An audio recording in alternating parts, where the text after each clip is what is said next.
खबर वाराणसी से आ रही है, जहां अस्सी चौराहे स्थित अनंत विज्ञान मठ के उप महंत दीपक प्रकाश आश्रम के अवतरण दिवस के अवसर पर सैकड़ों की संख्या में श्रद्धालु भक्तों की उपस्थिति में मां गंगा का विधिवत पूजन अर्चन किया गया। इस दौरान उप महंत दीपक प्रकाश आश्रम ने भक्तों के साथ मां गंगा का दुग्धाभिषेक कर विधि विधान से पूजा अर्चना की और जगत कल्याण, सुख, शांति एवं समृद्धि की कामना की। इस अवसर पर श्रद्धालुओं ने मां गंगा के पावन तट पर वैदिक मंत्रोच्चार के बीच पूजा अर्चना की। मां गंगा का दुग्धाभिषेक कर उन्हें पुष्प माला, फल एवं अन्य पूजन सामग्री अर्पित की गई। भक्तों ने मां गंगा से देश दुनिया में शांति, समृद्धि और सभी प्राणियों की कल्याण की कामना की। उप महंत दीपक प्रकाश आश्रम ने कहा कि मां गंगा भारतीय सनातन संस्कृति और आध्यात्मिक परंपरा की जीवन धारा है। गंगा का पूजन और संरक्षण प्रत्येक व्यक्ति का दायित्व है। उन्होंने कहा कि गंगा को स्वच्छ और निर्मल रखना केवल सरकार की जिम्मेदारी नहीं बल्कि प्रत्येक नागरिक का नैतिक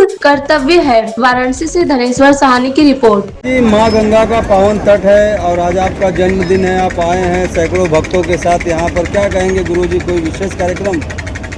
ये सुबह परिचय देते हुए महाराज। मैं अस्सी चौराहे स्थित अनंत विज्ञान मठ इंद्र प्रकाश आश्रम जी का शिष्य हूँ। मेरा नाम दंडी स्वामी दीपक प्रकाश आश्रम और आज हमारा जन्मदिन है। और माँ गंगा की पावन गोद में दूध और पुष्पादि की व्यवस्थाओं के साथ माँ का अभिषेक किए। देखिए, कोई भी मनुष्य के पास इतनी क्षमता नहीं है कि माँ के लिए कुछ कर सके और माँ का ऋण से ऋण हो सके। ये तो माँ के लिए छोटा सा प्रेम था जो माँ के चरणों में समर्पित किए हैं। और जैसे माँ हमारा आज 22वां साल पूर्ण हुआ, माँ जैसे आज हमको इतना अच्छा खासा बना करके इस धरती पर हमको भेजी है, जितना दिन अच्छे से बीत गया, माँ से यही कामना है कि जितना दिन का हमारा जीवन है एकदम खुशियों से बीते और हमारे साथ जितने भक्त जुड़े हुए हैं, माँ जैसे हमारी रक्षा करते आई हैं उन सबका भी रक्षा करें। महाराज जी, आप जगन्नाथ महाराज जी से भी जुड़े हैं और जगन्नाथ यात्रा मेला चल रहा है, काशी वासियों के लिए कुछ कहिएगा गुरुजी? देखिए, जगन्नाथ यात्रा कल स्टार्ट हुआ था और ये मेला लगभग 3 दिन चलेगा। रथ यात्रा पे भव्य उद्घाटन हुआ कल, हम भी लोग गए थे। मुख्य अतिथि के रूप में हमारे साथ दंडी स्वामी जी हैं, ये भी गए थे मनीषाश्रम के, और महाराज जी भी गए थे।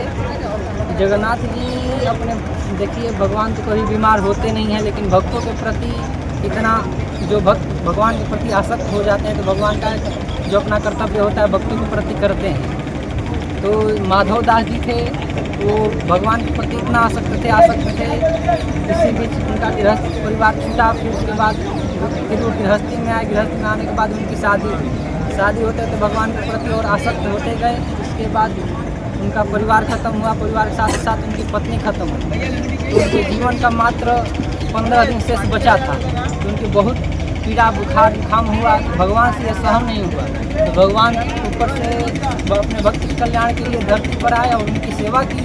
सेवा करते करते माधव जी पहचान गए कि तो साक्षात नारायण है, क्योंकि उनके आने से हम शरीर में हमारी उन्नति होने लगी। पहले हमारे लोग सबका धीरे धीरे दूर हो रहा है।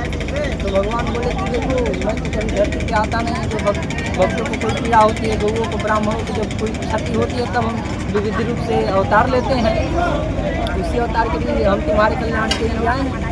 तो भगवान बोले कि 15 दिन शेष तुम्हारे जीवन का बचा है, ये जो बीमारियां हैं सब हम अपने ऊपर लेते हैं, तुमको पूर्ण रूप से हम स्वस्थ कर देते हैं। तो उनका जीवन पूर्ण हुआ। वही बीमारी 15 दिन के लिए भगवान बीमार में पड़े चले जाते हैं। तो वहीं भक्त के प्रेम को वशीभूत हो करके वहीं 15 दिन तक कपाट बंद रहता है। भगवान का काढ़ा का भोग लगता है, दूध चीनी का, मीठा दूध का भोग लगता है। महाराज जी, अयोध्या चढ़ावा चोरी पे कुछ कहेंगे?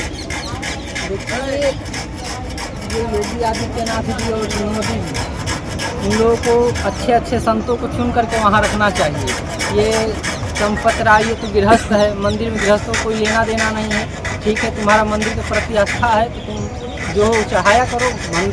मंदिर साधु संतों के लिए अनादिकाल से चला आया है, संतों को रखना चाहिए। देवगिरी कौन जो है, नरेंद्र गिरी है, ये सब बैठ करके गोविंद गिरी हैं, ये बैठ करके राजनीति वाले हैं। जो देखिए, कोई भी संत जो राजनीतिक पार्टी से जुड़ गया वो संत कभी नहीं हो सकता है।